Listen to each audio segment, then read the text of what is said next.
बिस्मिल्लाहिर्रहमानिर्रहीम अस्सलाम वालेकुम। तो आज का जो हमारा टॉपिक है that is neuro ophthalmology. Optic nerve का हम इसके अंदर टॉपिक कवर करेंगे और इसके साथ साथ हम जो विजुअल पाथवे है उसके जो डिफेक्ट्स हैं वो भी डिस्कस करेंगे। तो ये टॉपिक काफ़ी इम्पॉर्टेंट भी है और इसकी ख़ास बात यह है कि इसमें से एक एमसीक्यू आ जाया करता है और ये थोड़ा सा कंपैरेटिवली छोटा भी है। सो इसको हम ज़रूर अगर कर लें तो हम अपना जो एमसीक्यू है वो सेव कर सकते हैं, इतना मुश्किल नहीं है। और इसमें से अच्छी बात यह है कि सिर्फ दो ही इम्पॉर्टेंट टॉपिक है जो कि आया करते हैं, एक ऑप्टिक न्यूराइटिस और एक पेपिलोडीमा। सो ऑप्टिक नर्व से हम शुरू करते हैं। आप सबको पता ही है, आप काफ़ी हद तक इसको जानते भी हैं। सेकंड इंट्राक्रेनियल नर्व है और इसके हमारे पास 1.2 मिलियन एफरेंट नर्व फाइबर्स होते हैं। और ये जो सेंट्रल 5 डिग्री होता है हमारा विजुअल फील्ड का, उसको बनाने में इसके 1/3 फाइबर्स अपना रोल प्ले कर रहे होते हैं। अब ये जो ऑप्टिक नर्व के नर्व फाइबर्स होते हैं इनके अंदर श्वान सेल्स नहीं होते, तो डेफिनेटली ये रीजनरेट नहीं कर सकते अगर डैमेज हो जाएं। और एक जो इसकी स्पेसिफिक पॉइंट है वो ये है कि ये ओनली क्रेनियल नर्व है जिसको मेनिंजियल शीट्स ने कवर किया होता है, तीनों मेनिंजियल शीट यानी पाया, ड्यूरा और एरेक्नॉइड।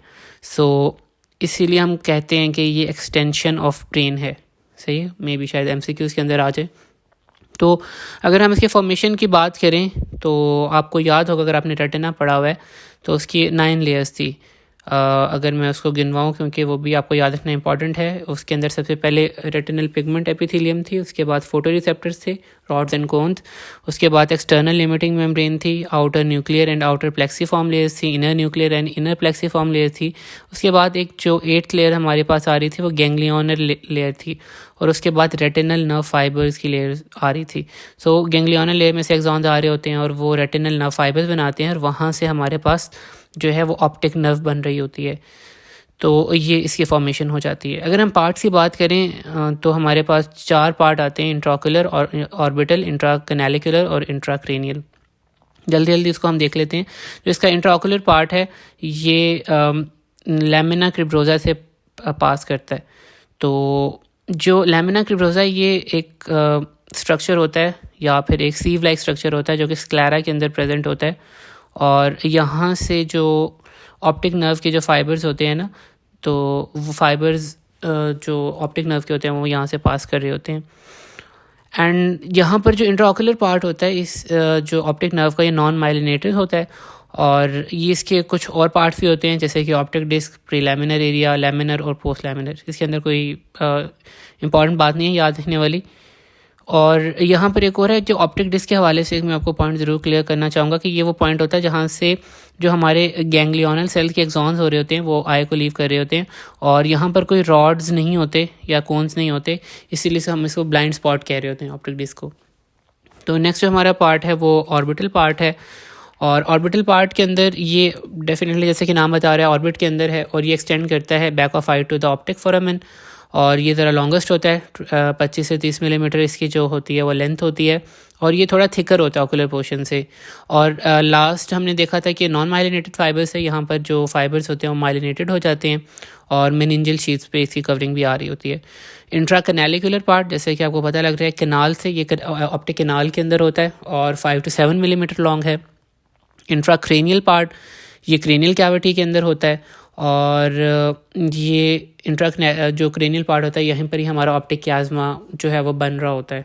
तो ये हम इंशाल्लाह भी पढ़ेंगे थोड़ी देर में और इसकी जो लेंथ होती है 5 to 16 मिलीमीटर होती है। ब्लड फ्लाई की बात करें तो इंट्राओकुलर पार्ट जो है वो सेंट्रल रेटिनल आर्टरी और short posterior ciliary artery, circle of Zinn Haller, ये जो 2 आर्टरीज़ हैं, सेंट्रल रेटिनल आर्टरी और शॉर्ट पोस्टीरियर सिलियरी आर्टरी, ये प्रोवाइड कर रही होती है इंट्रा जो इसका ऑकुलर पार्ट है।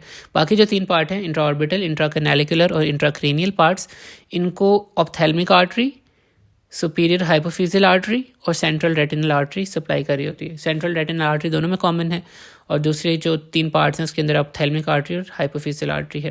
फंक्शन डेफिनेटली ऑप्टिक नर्व का आपको पता ही है, एक तो हमें देखने के अंदर जो हमारी सलाहियत है, हमारी विजुअल एक्यूटी है, हमारी फील्ड ऑफ विजन है, उसको ये मेंटेन करके रख रहा होता है। कलर विजन जो होती है, लाइट ब्राइटनेस होती है, कंट्रास्ट जो सेंसिटिविटी होती है और जो है ये मेंटेन करी होती है। इसके साथ साथ जो हमारे रिफ्लेक्सेस होते हैं like accommodation reflex, light reflex, ये भी उसके लिए रिस्पॉन्सिबल होती है।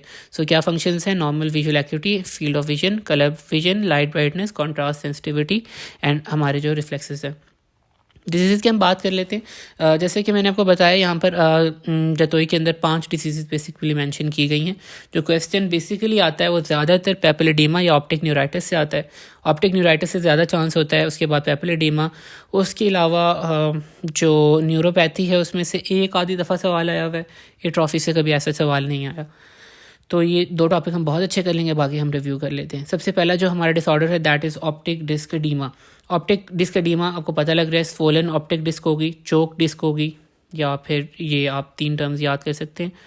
और इसमें क्या होता है, हमारे पास जो ऑप्टिक नर्व हेड फाइबर्स होते हैं वो उनका एडीमा हो जाता है। 2 टाइप्स होती हैं, पैसिव होती है और एक एक्टिव होती है।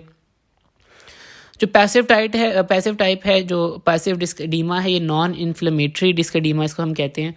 नॉन इन्फ्लेमेटरी मींस कोई इन्फ्लेमेशन नहीं हुई हुई। और ये होता है क्यों है? परफ्यूजन प्रेशर की जो चेंजिंग होती है at the level of lamina cribrosa, वहाँ पर लैमिना क्रिप्टोसा कहाँ पर प्रेजेंट था? हमारे स्क्लेरा के ऊपर प्रेजेंट था, और ये वो पॉइंट है जहाँ से ऑप्टिक नर्व निकल रही होती है। एक्टिव डिस्क एडीमा, इसको हम पेपिलाइटिस भी कहते हैं। हम इंशाल्लाह जो ऑप्टिक न्यूराइटिस की टाइप्स पढ़ेंगे उसके अंदर पेपिलाइटिस हम डिटेल में डिस्कस करेंगे। और जो पेपिलाइटिस को हम डिफाइन करते हैं, ये आपको डेफिनेशन ज़रूर आनी चाहिए कि ये इन्फ्लेमेशन है ऑप्टिक नर्व के हेड की। It is the inflammation of optic nerve head, it's called papillitis. Difference आ जाया करता है पेपिलाइटिस के अंदर और पेपिलोडेमा के अंदर, जिसको हम अभी डिटेल में डिस्कस भी कर रहे होंगे। तो उसके अंदर डेफिनेशन अगर आपको आती होगी अच्छी तरह तो आप एक पॉइंट लिख लेंगे। सो इटियोलॉजी क्या होती है, ये जस्ट आपको रीड कर लीजिएगा। इसको ऑकुलर कॉजेज़ होते हैं, ऑर्बिटल सिस्टमिक कॉजेज़ होते हैं। ऑकुलर कॉजेज़ के अंदर central retinal vein occlusion, acute angle glaucoma हो सकता है, एल्स डिजीज़ हो सकती है, क्रॉनिक यूवियाइटिस हो सकता है, ऑकुलर हाइपोटोनी होती है। ऑर्बिटल कॉजेज़ के अंदर आपके पास पोस्टीरियर सेक्लेराइटिस हो सकता है, मेनिंजियोमा हो सकता है, थायराइड ऑप्थेल्मोपैथी होती है, फॉर एग्जांपल एक्सोप्थेल्मस वगैरह होता है, या कोई ट्यूमर वगैरह हो सकता है। सिस्टमिक डिजीज़ के अंदर आपके पास मल्टीपल स्क्लेरोसिस हो सकता है।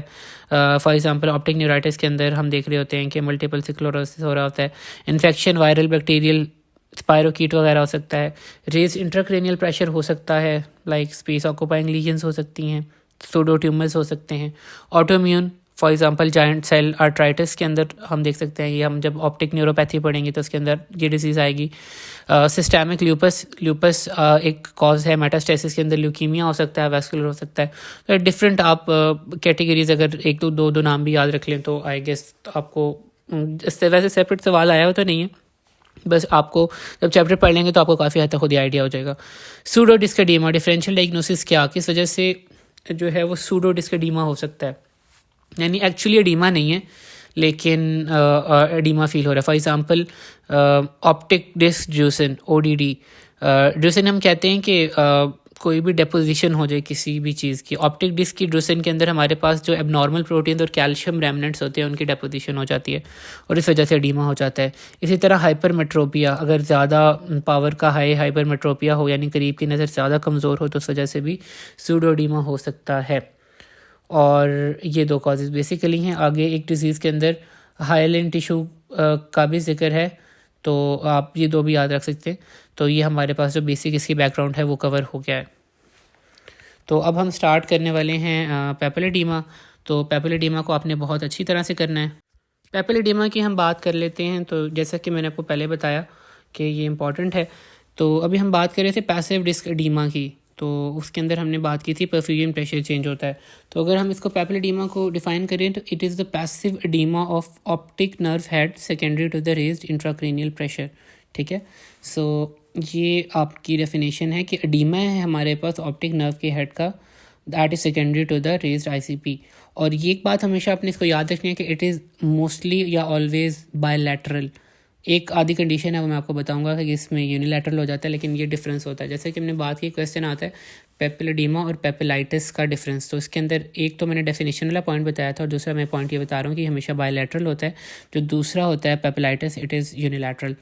सो इटियोलॉजी का SCQ ज़रूर आता है, आप इसको मार्क कर लें, SCQ लिख लें इसके साथ।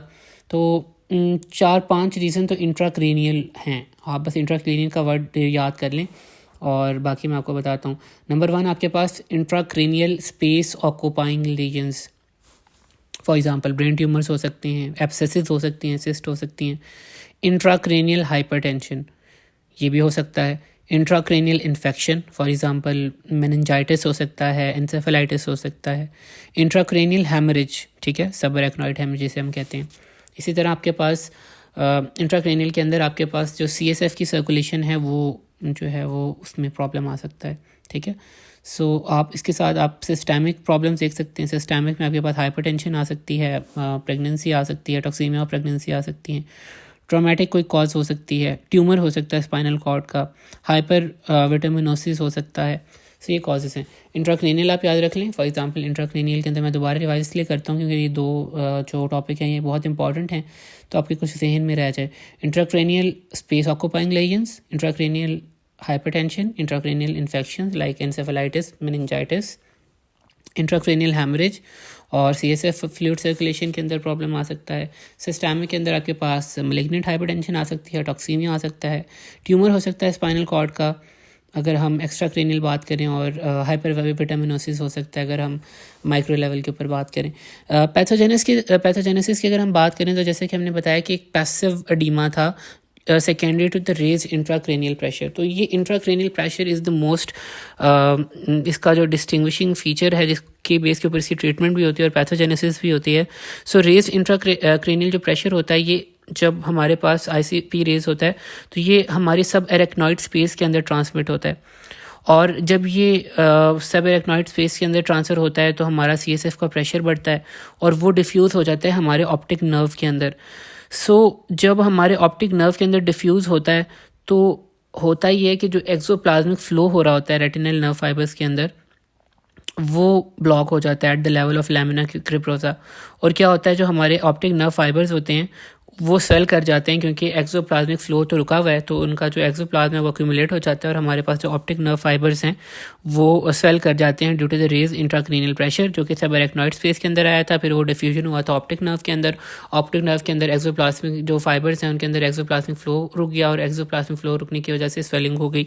अब ये जो स्वेलिंग होती है ये क्या करती है कि अब फाइबर्स के साथ और भी स्ट्रक्चर्स होती हैं, आर्टरीज होती हैं, वेन्स वगैरह चल रही होती हैं, तो उस वजह से वीनस स्टेसिस हो जाता है, डायलिटेशन हो जाती है, और जो हमारा जो ऑप्टिक डिस्क और ब्लड बैरियर होता है वो ब्रेक डाउन हो जाता है। उस ब्रेक डाउन की वजह से हमारे पास जो है ना वो एडीमा हो जाता है और यही एक्सुडेशन हो जाती है, हेमरेजेस, कॉटन वूल स्पॉट, ये हम अभी डिस्कस करेंगे इसके साइंस के अंदर भी।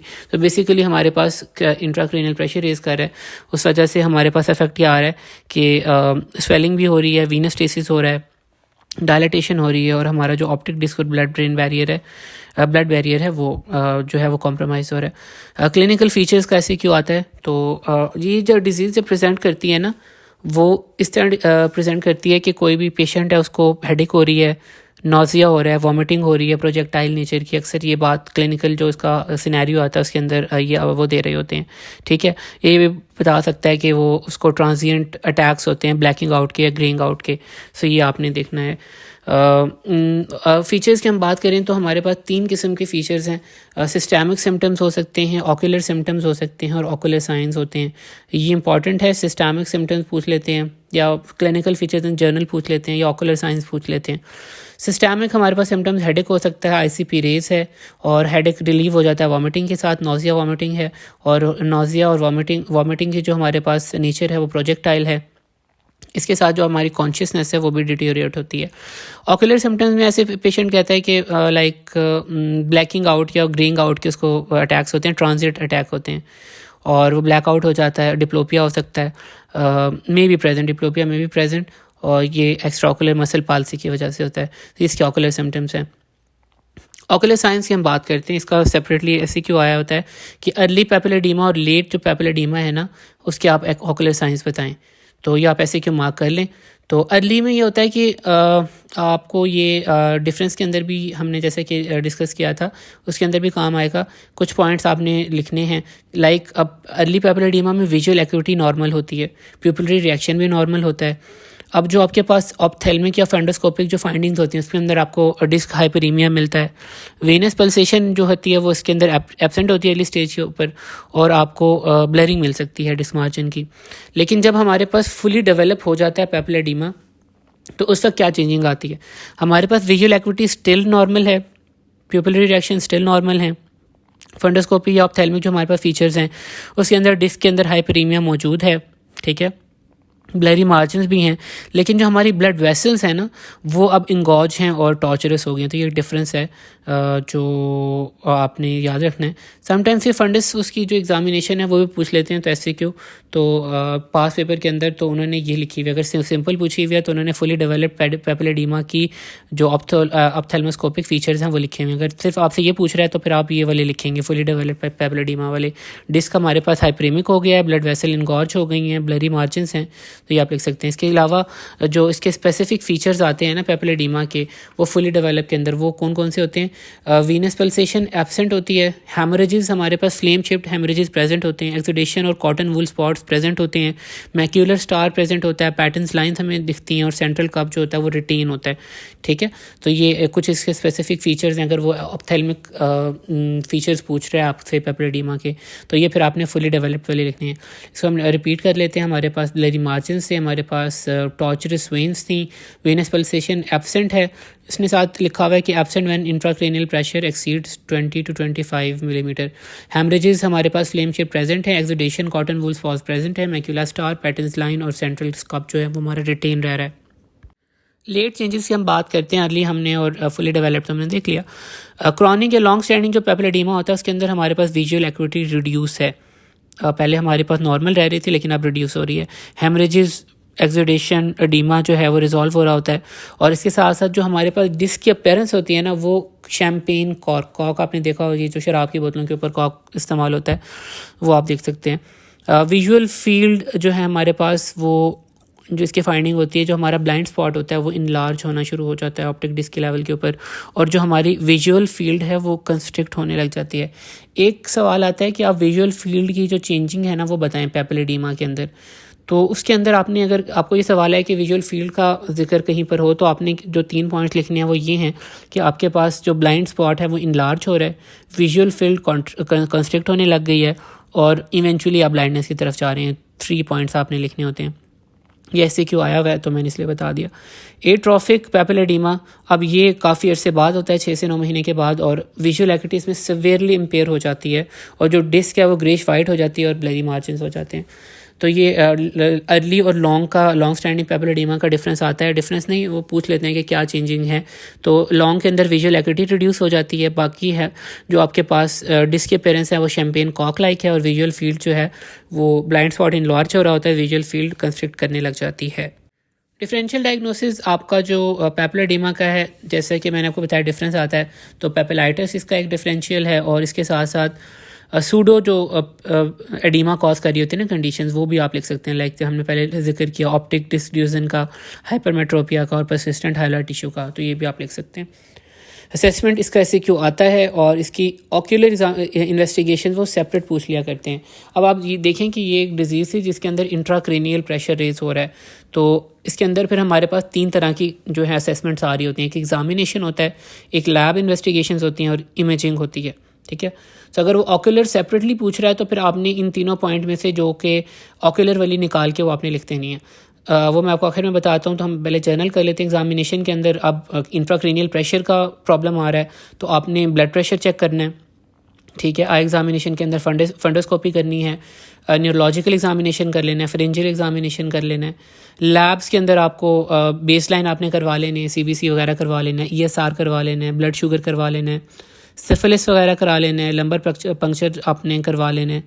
सो ये आपने देख लेना है। सो आप इसके साथ इमेजिंग के अंदर आपके पास CT हो सकता है, MRI हो सकता है, MRV, मैग्नेटिक रेजोनेंस वीनोग्राफी, तो आपने ये करवाना है। जो CT और MRI हम करवाते हैं इसलिए करवाते हैं ताकि हमें पता लग जाए कि कोई स्पेस ऑक्यूपाइंग लीजन तो नहीं है, ठीक है। और जो MRV करवाते हैं, मैग्नेटिक रेजोनेंस वीनोग्राफी, वो इसलिए करवाते हैं ताकि कोई वीनस साइनस थ्रोम्बोसिस वगैरह तो नहीं है। पेरीमेट्री करवा सकते हैं ताकि हमें पता लग जाए कि कोई ब्लाइंड स्पॉट तो नहीं है, और FFA करा सकते हैं कि कोई लीकेज वगैरह तो नहीं हो रही। FFA stands for fundus fluorescein angiography, तो ये आप करवा सकते हैं। सो ये आपके पास एग्जामिनेशन है, इसका सवाल आता है। अगर ऑक्यूलर एग्जामिनेशन की बात कर रहे हैं तो उसके अंदर आप फॉर एग्जांपल एग्जामिनेशन के अंदर एक पॉइंट था फंडोस्कोपी का, वो आप लिख सकते हैं। आप इमेजिंग के अंदर CT ठीक है। सीटी और एमआरआई का पॉइंट लिख सकते हैं। ओसीटी आपको अगर याद हो तो आपने पढ़ा होगा, टोमोग्राफी होती है, ocular come, I don't remember इसका वो क्या था। ओसीटी एक होती है, वो आप देख लीजिएगा। और एफएफए करवा सकते हैं, फ्लोरेसेंट एंजियोग्राफी करवा सकते हैं, और इसके अलावा पेरीमेट्री करवा सकते हैं। तो ये आप देख सकते हैं कि ये जो इसकी ऑक्यूलर है ना इन्वेस्टिगेशंस। ट्रीटमेंट के अंदर आप देख सकते हैं कि जो अंडरलाइंग कॉज है, हमारी जो बेसिक अंडरलाइंग कॉज है वो क्या थी कि हमारा जो इंट्राक्रेनियल प्रेशर है वो रेज हुआ था। तो इसको हमने ट्रीट करना है। हम कैसे ट्रीट कर सकते हैं? हम डायूरेटिक्स कह सकते हैं, और इसके साथ हम डायूरेटिक्स दे सकते हैं, लंबर पंक्चर कर सकते हैं, या फिर वेंट्रिकुलो लंबो पेरिटोनियल शंटिंग कर सकते हैं, ऑप्टिक नर्व शीथ डिकम्प्रेशन कर सकते हैं। तो ये आपने देख लेना है। और ऑक्यूलर इन्वेस्टिगेशन में ओसीटी वाला जो पॉइंट था उसके अंदर वो स्टैंड करता है ऑप्टिकल कोहेरेंस टोमोग्राफी।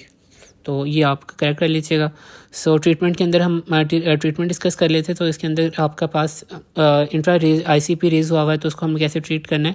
डायूरेटिक्स आप ये दे सकते हैं, लंबर पंक्चर, वेंट्रिकुलर लंबो पेरिटोनियल शंट, और ऑप्टिक नर्व डिकम्प्रेशन। एक पॉइंट मैंने आपको बताया था कि बायलैटरल होता है पैपुलोएडिमा हमेशा। यूनिलैटरल किस कंडीशन के अंदर होता है?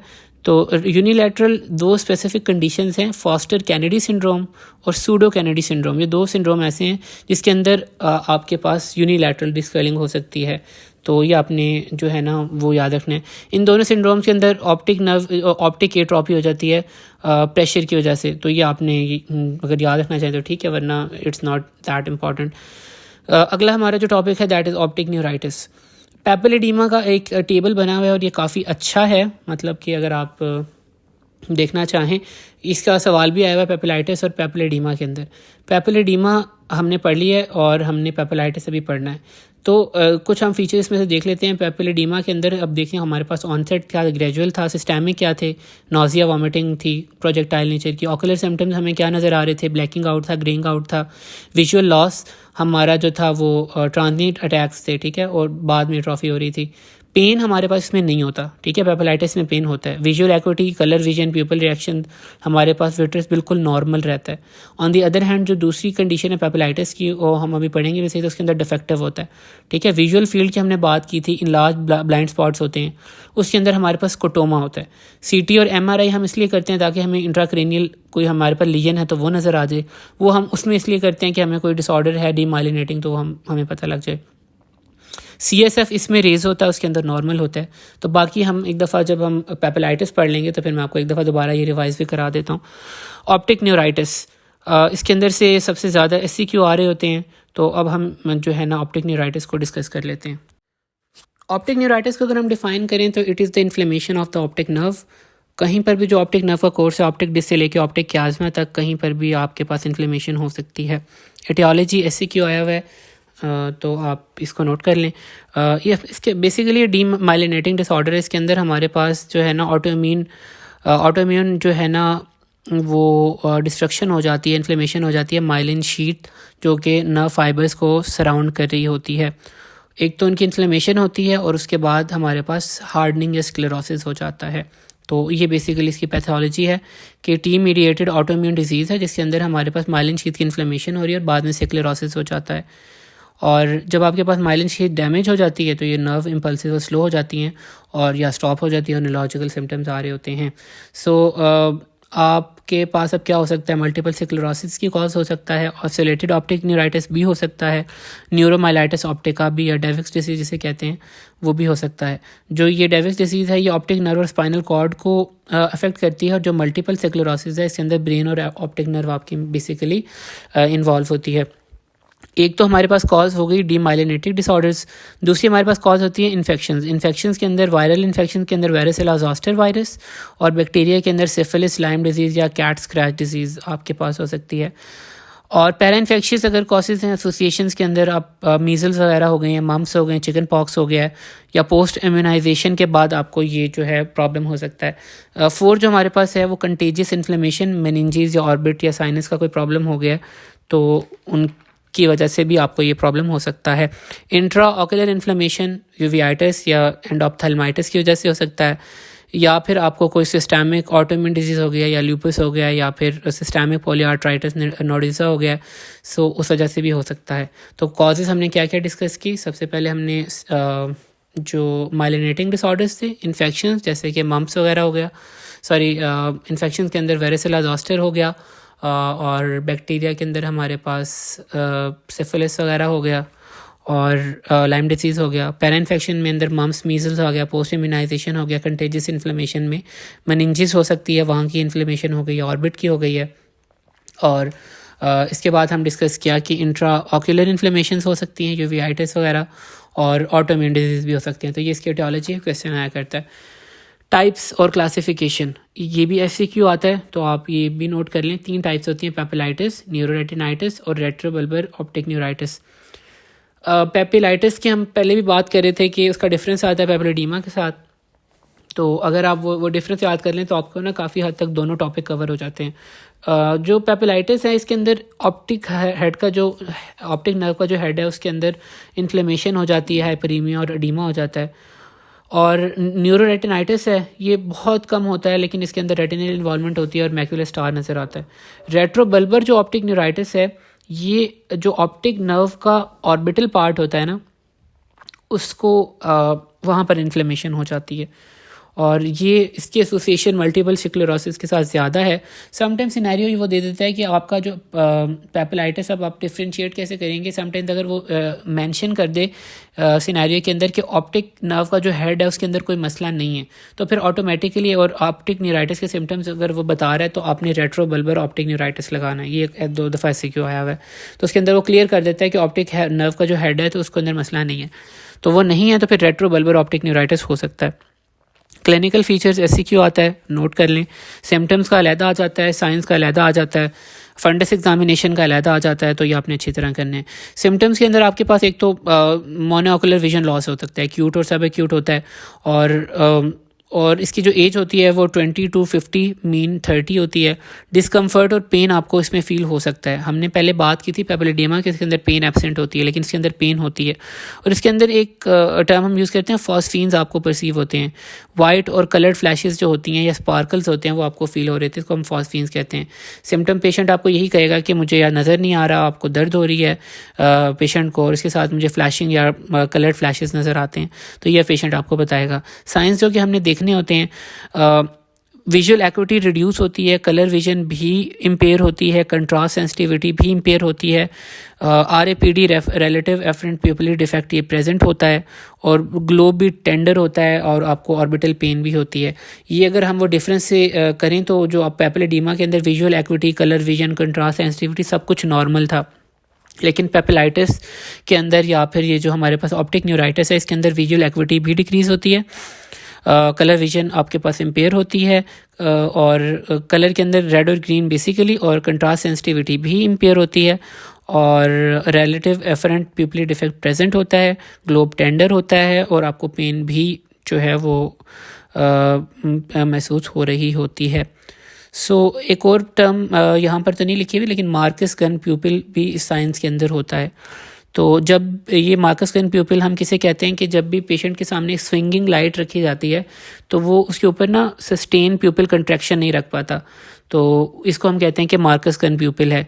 Lack of sustained construction of pupil in a swinging light, इसको हम कहते हैं। ये भी इसका एक साइन होता है, यहाँ पर मेंशन नहीं है, और ये आप नोट कर लीजिएगा। और इसके बाद फंडस एग्जामिनेशन की अगर हम बात करें, फंडस एग्जामिनेशन पेपिलाइटिस की और जो है ना न्यूरोरेटिनाइटिस और रेट्रोबल्बर की सेपरेट उसने मेंशन की हुई हैं। तो पेपिलाइटिस के अंदर हमारे पास ऑप्टिक डिस्क सॉलन होती है, हाइपरीमिया होता है, और ब्लड मार्जिन होते हैं, और इसके साथ हमारे जो रेटिनल वेन्स हैं वो टॉर्चरस होती हैं, डिस्टॉर्टेड होती हैं, स्प्लिंटर हेमरेजेस और फाइन एक्सीडेशन हमें मिलती हैं, और वाइट्रस में के अंदर हमारे पास इन्फ्लेमेटरी सेल्स होते हैं।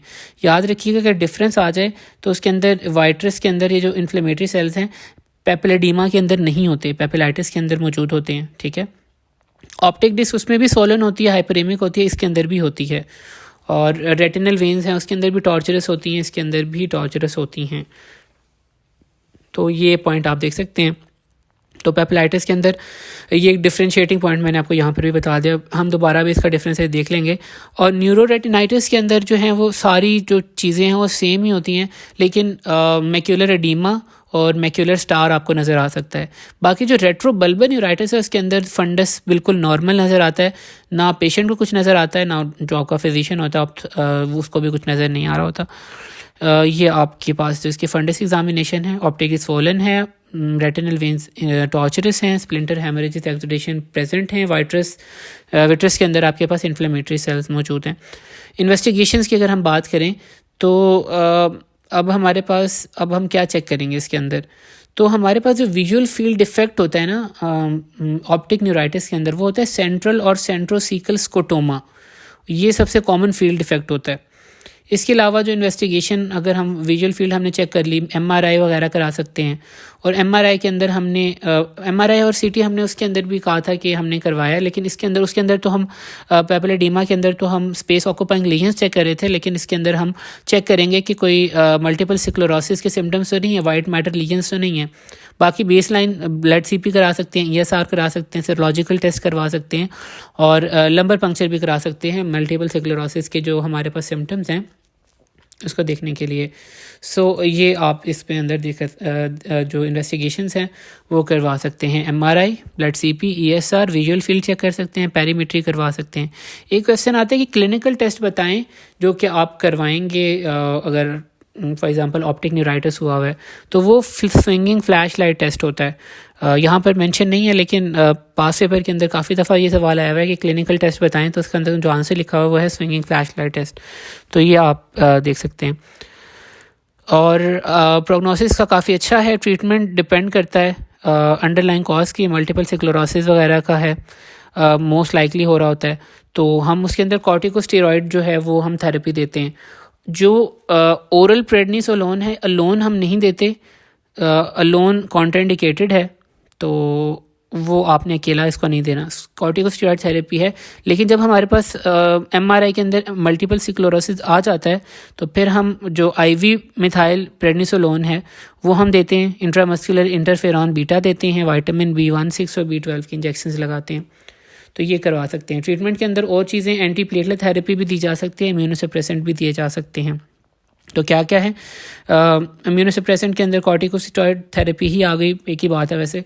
कॉर्टिकोस्टेरॉइड थेरेपी, ओरल प्रेडनिसोलोन आपने नहीं देना, अगर एमआरआई के ऊपर कंफर्म हो जाए तो फिर आईवी प्रेडनिसोलोन देना है आपने, मिथाइल प्रेडनिसोलोन, इंटरफेरॉन बीटा का इंट्रामस्कुलर, और विटामिन B1, 6 और 12, ये आपके पास जो है ना इसकी ट्रीटमेंट आ जाती है। सो ये आपके पास जो है ऑप्टिक न्यूराइटिस का टॉपिक कवर हुआ।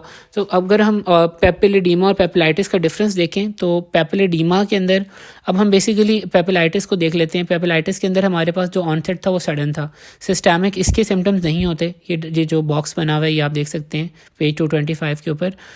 ऑक्यूलर सिम्टम इसके ऐसे नहीं है। विजुअल लॉस इसके अंदर मार्क विजुअल लॉस होता है, मोनोकुलर भी हो सकता है, एक्यूट और सब एक्यूट, और पेन और टेंडरनेस होती है, हमने ग्लोब के अंदर भी देखा था। विजुअल एक्यूटी इसमें रिड्यूस होती है, कलर विजन भी हमारे पास डिस्टर्ब होती है, कंट्रास्ट सेंसिटिविटी भी डिक्रीज होती है, हमारे पास RAPD भी प्रेजेंट होता है, विट्रस के अंदर हमारे पास सेल्स होते हैं, आपके पास जो ऑप्टिक डिस्क है वो उसके अंदर डिस्क एडीमा होता है, ठीक है, और ब्लरिंग हुई होती है। और विजुअल फील्ड की अगर हम बात करें तो हमारे पास सेंट्रल या सेंट्रोसीकल स्कोटोमा होता है। CT MRI की अगर हम बात करें तो हमारे पास डीमाइलिनेटिंग लीजन्स हम देख सकते हैं। CSF इसके अंदर नॉर्मल होता है, वो पेपिलेडीमा में तो मेन कॉज ही CSF थी, ठीक है। और जो विजुअल इवोक पोटेंशियल होता है वो इसके अंदर एबनॉर्मल होता है। ये जो विजुअल इवोक पोटेंशियल है ये इन्वेस्टिगेशन के अंदर भी आप लिख सकते हैं, उसके अंदर हमने विजुअल फील्ड इफेक्ट्स के साथ आप ये भी लिख सकते हैं। तो ये आपके पास जो टॉपिक है, ये दोनों टॉपिक हैं, ये आपके पास कवर हो जाते हैं। सो आगे जो हमारे पास टॉपिक है वो है ऑप्टिक न्यूरोपैथी का। ऑप्टिक न्यूरोपैथी का जो टॉपिक है इसके अंदर कोई इन्फ्लेमेटरी कॉज नहीं होती। ये MCQs के अंदर शायद आ सकता है, लेकिन इसके अंदर से कोई SCQ एक आधा ही आया हुआ है, वो टाइप हम अच्छी तरह कर लेंगे। तो इसकी काफ़ी ज़्यादा टाइप्स हैं, तो इसको अगर डिफ़ाइन करें तो non inflammatory disease of optic nerve fibre है, या फिर गैंग्लियन सेल जो कि आपके पास विजुअल लॉस करवा रही होती है, non inflammatory disease of optic nerve fibre. Classification के अंदर हमारे पास ग्लूकोमेटिस ऑप्टिक न्यूरोपैथी आता है, एंटीरियर इस्केमिक ऑप्टिक न्यूरोपैथी आती है, इसके अंदर 2 टाइप होती है, आर्ट्रेटिक और non arteritic. Compressive, infiltrative, traumatic, mitochondrial, hereditary, nutritional और टॉक्सिक न्यूरोपैथी भी हो सकती हैं। सो इनको हम जो है ना वो बारी बारी कवर कर लेते हैं। तो सबसे पहले हमारे पास ग्लाइकोमेटस ऑप्टिक न्यूरोपैथी है। ये हम जो ग्लोकोमा का चैप्टर है उसके अंदर लिखी हुई है। ग्लोकोमा की वजह से जो इंक्रीज इंट्राऑकुलर प्रेशर होता है वो जो है वो नर्व को डैमेज कर रहा होता है, ठीक है। सो उसके अंदर फिर चेंजेस काफ़ी ज़्यादा आते हैं, तो वो उसके अंदर से आप देख सकते हैं।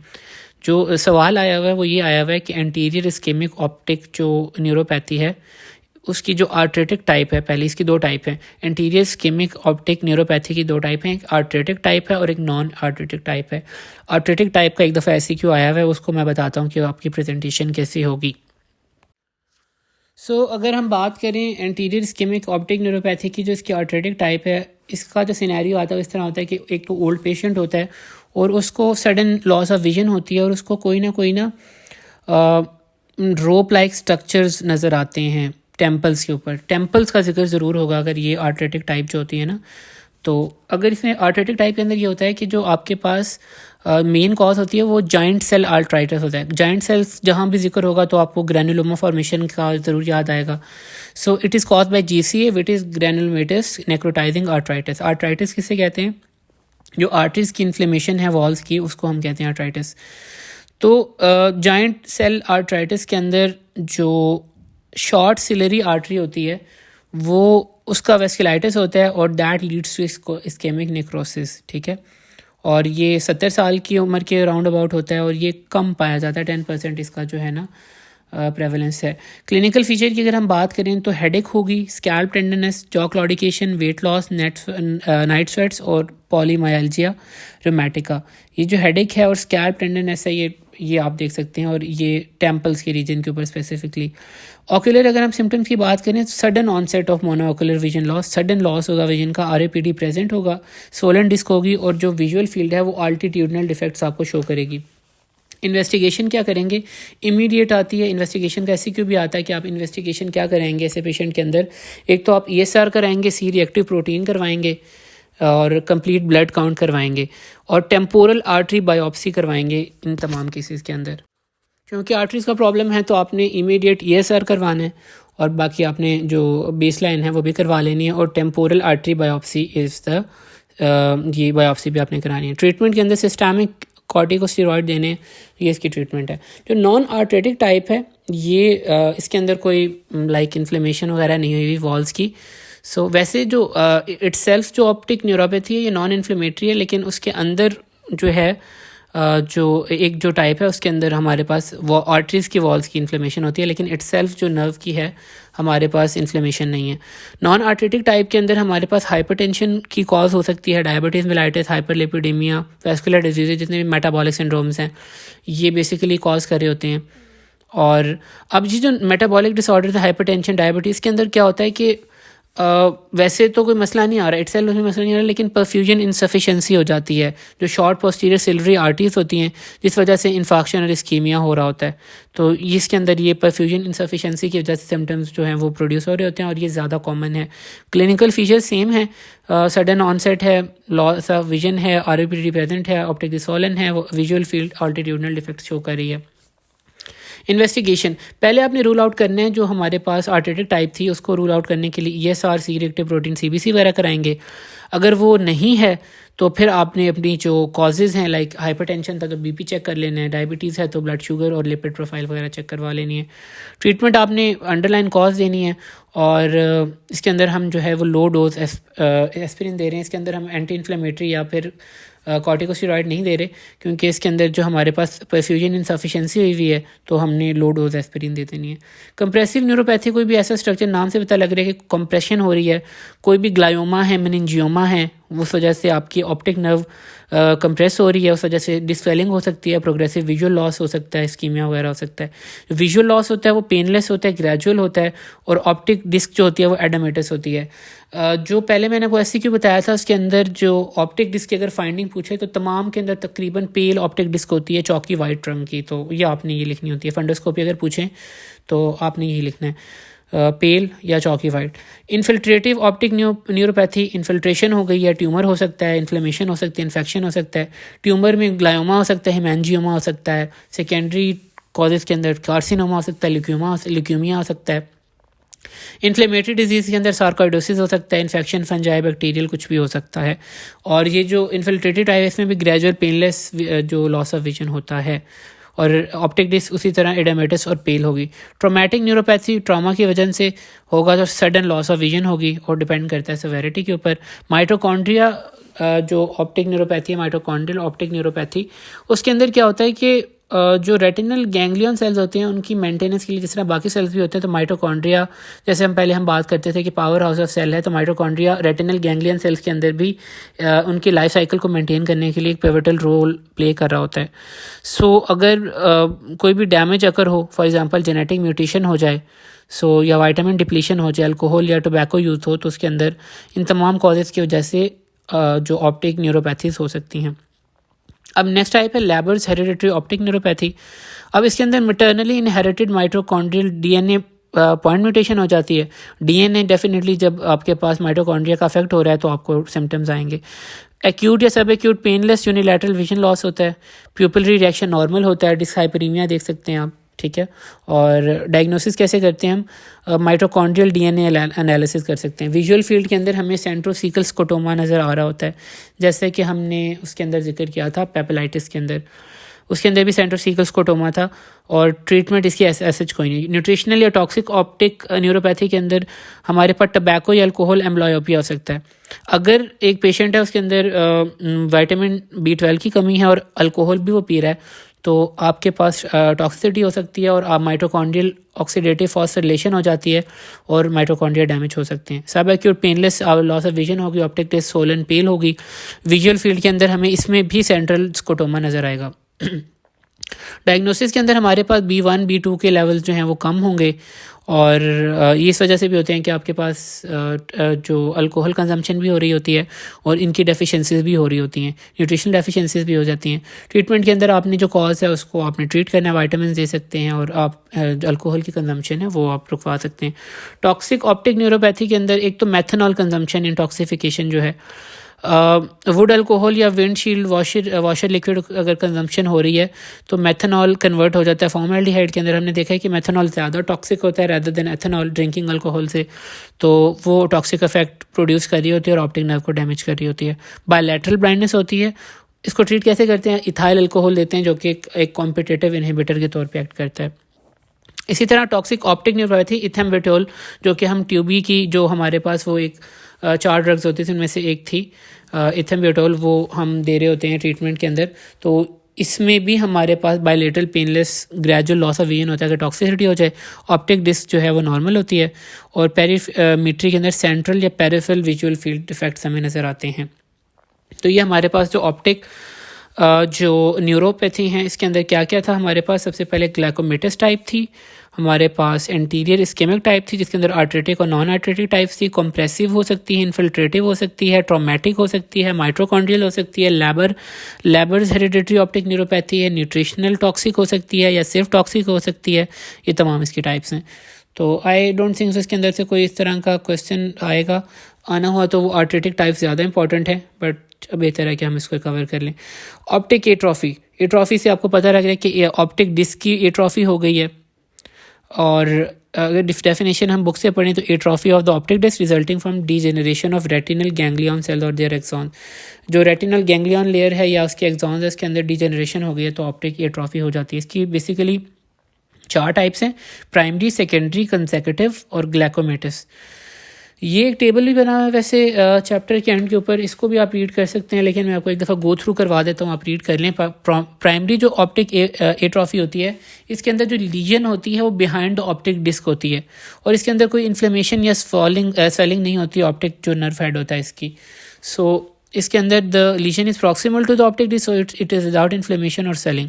कॉजेज़ क्या हो सकते हैं, optic neuritis, retrobulbar optic neuritis, compressive neuropathy, ischaemic, traumatic, hereditary optic neuropathies हो सकती हैं, टॉक्सिक ऑप्टिक न्यूरोपैथीज और न्यूट्रिशनल ऑप्टिक न्यूरोपैथीज हैं। ये तमाम जो हैं ये प्राइमरी एट्रॉफी की तरफ ले जा सकती हैं अगर ज़्यादा प्रोग्रेशन हो जाए। जो ऑप्टिक डिस्क की अपीयरेंस है इसके अंदर चौकी वाइट होती है, क्लियर मार्जिन्स, और रेटिनल वेसल्स जो होती हैं इसके अंदर नॉर्मल होती हैं। सेकेंडरी जो ऑप्टिक एट्रोफी होती है इसके अंदर स्वेलिंग होती है ऑप्टिक नर्व की हेड की, पिछले वाले में नहीं थी। और इसके अंदर जो कॉजेज़ होती है पेपिलाइटिस, और जो पेपिलाइटिस है वो सेकेंडरी एट्रोफी करवाता है, और जो आपके पास रेट्रोबल्बर ऑप्टिक न्यूराइटिस है that leads to the primary optic atrophy. Papillitis chronic papilloedema, और इसके साथ साथ एंटीरियर इस्केमिक ऑप्टिक जो न्यूरोपैथी है वो आपको सेकेंडरी एट्रोफी करवा रही होती है। जो बाकी टाइप्स थी एंटीरियर वाली हमारे पास सेकेंडरी करवा रही हैं, और जो बाकी मोस्टली हैं वो प्राइमरी करवा रही हैं, ये आप याद रख सकते हैं। अगर हम ऑप्टिक डिस्क के अपीयरेंस की बात करें ग्रे और डर्टी वाइट होती है। Consecutive optic atrophy retinal disease के सेकेंडरी होती हैं। फॉर एग्जांपल अगर किसी को आरपी है, रेटिनाइटिस पिगमेंटोसा है, मायोपिया है, या सेंट्रल रेटिनल वेन या आर्टरी ओक्लूजन है, तो इस वजह से ऑप्टिक डिस्क के अंदर वैक्सी होती है, और डिस्क मार्जिन इसके अंदर नॉर्मल होते हैं जो कंसेक्यूटिव टाइप होती है। ग्लाइकोमेटस या कवर्नस ऑप्टिक एट्रोफी के अंदर हमारे पास जैसे कि नाम से पता लग रहा है ग्लूकोमा की वजह से तो रेज इंट्राओकुलर प्रेशर होगा, और इसके अंदर हमारे पास ऑप्टिक डिस्क के अंदर मार्क कपिंग नज़र आती है, और ये आपके पास बेस जो हैं चीज़ें हैं। डिस्क मार्जिन इसके अंदर ज़्यादातर जो डिफरेंसेस हैं, प्राइमरी के अंदर डिस्क अपीयरेंस चौकी होती है, सेकेंडरी के अंदर डर्टी ग्रे होती है, कंसेक्यूटिव के अंदर वैक्सी होती है, ग्लाइकोमेटस के अंदर भी वाइट होती है। और जो कंसेक्यूटिव और ग्लाइकोमेटस है इसके अंदर जो डिस्क मार्जिन है वो नॉर्मल होते हैं, और जो ग्लाइकोमेटस टाइप है उसके अंदर कपिंग हम देखते हैं। बाकी पहले दो टाइप्स के अंदर रेटिनल वेसल नॉर्मल हैं। आई डोंट थिंक सो इतना ज़्यादा इंपॉर्टेंट है, बट आप इसको एक दफ़ा रीड ज़रूर कर लें। SCQ के पॉइंट ऑफ व्यू से इसके अंदर से कोई क्वेश्चन नहीं आया हुआ। इन्वेस्टिगेशंस की अगर हम बात करें तो आप CT कर सकते हैं डिपेंडिंग अपॉन द कॉज या कंप्रेशन, ये अब डिपेंड करता है कि क्या करवा रहे हैं आप। बट आप न्यूरो इमेजिंग करवा सकते हैं, CT स्कैन, MRI, ERG करवा सकते हैं, इलेक्ट्रो रेटिनोग्राम, VEP करवा सकते हैं, और बेस लाइन आपने करवानी CBC, blood glucose, blood pressure, Doppler ultrasound study, anti nuclear antibody levels आप चेक करवा सकते हैं। ट्रीटमेंट के अंदर अब डिपेंड करता है कि कॉज क्या है, फिर उसके अकॉर्डिंगली हमने बेसिक जो बीमारियां वो तो पढ़ ली हैं, तो उसके अकॉर्डिंगली हम इसको ट्रीट कर रहे होते हैं। तो ये हमारा ऑप्टिक नर्व का चैप्टर है। सो इसमें से ज़रूरत जो इंपॉर्टेंट चीज़ें हैं वो कर लीजिएगा, और आखिर के अंदर रीड कर लीजिएगा। तो अब हम जो प्रोसीड करते हैं अपनी जो दूसरा टॉपिक है विजुअल फील्ड वाला, उसको विजुअल पाथवे वाला, उसको हम आप डिटेल में पढ़ते हैं।